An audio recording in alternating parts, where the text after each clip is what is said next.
Magnetic force देख लेते हैं पहले, उसको डिफाइन किया जाता है F is to q into v cross B से।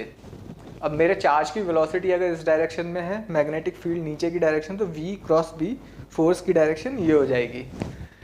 ठीक है, अब मान लो मेरा मैग्नेटिक फील्ड इस बोर्ड से परपेंडिकुलर डायरेक्शन में है, ये वाला इसका मतलब होता है कि मेरा मैग्नेटिक फील्ड इस डायरेक्शन में, अगर ये वाला साइन बना हुआ है तो मतलब होता है कि मैग्नेटिक फील्ड बोर्ड के अंदर जा रही है। तो मैग्नेटिक फील्ड बाहर की तरफ है V क्रॉस B, तो फोर्स की डायरेक्शन ये हो गई।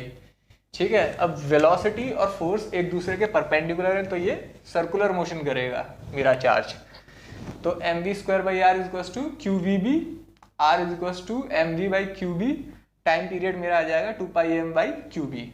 अब यही मेरा अगर चार्ज की वेलोसिटी इस डायरेक्शन में ना होकर कुछ एंगल बना रही होती इस बोर्ड से, तो क्या होता, हम एक कंपोनेंट लेते इस डायरेक्शन में, एक कंपोनेंट लेते इस परपेंडिकुलर डायरेक्शन में, तो इस वाले कंपोनेंट की वजह से तो सर्कुलर मोशन होता, और इस वाले कंपोनेंट की वजह से ये चार्ज इस डायरेक्शन में भी मूव करता है। तो ये ओवरऑल कैसा मोशन करता चार्ज?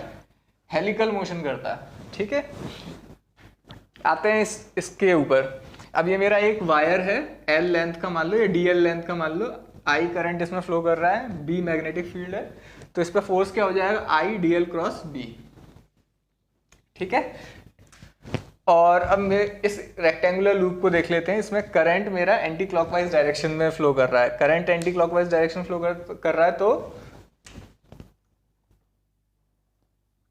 ठीक है, करंट एंटी क्लॉकवाइज डायरेक्शन में फ्लो कर रहा है, तो हम एरिया वेक्टर को डिफाइन करते हैं व्यूअर की तरफ। अगर यही मेरा करंट क्लॉकवाइज डायरेक्शन में फ्लो करता है तो हम एरिया वेक्टर को डिफाइन करते हैं व्यूअर के, बोर्ड के अंदर की तरफ, व्यूअर से अवे।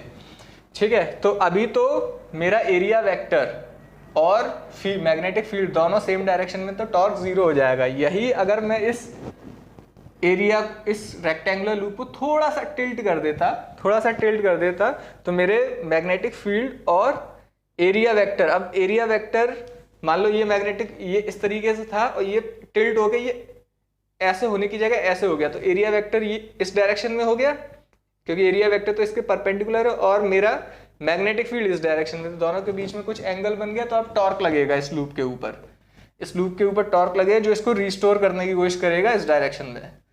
उस टॉर्क का मैग्नीट्यूड क्या होगा? म्यू क्रॉस बी, और म्यू हम डिफाइन करते हैं मैग्नेटिक मोमेंट, जिसकी वैल्यू क्या होती है? NIA।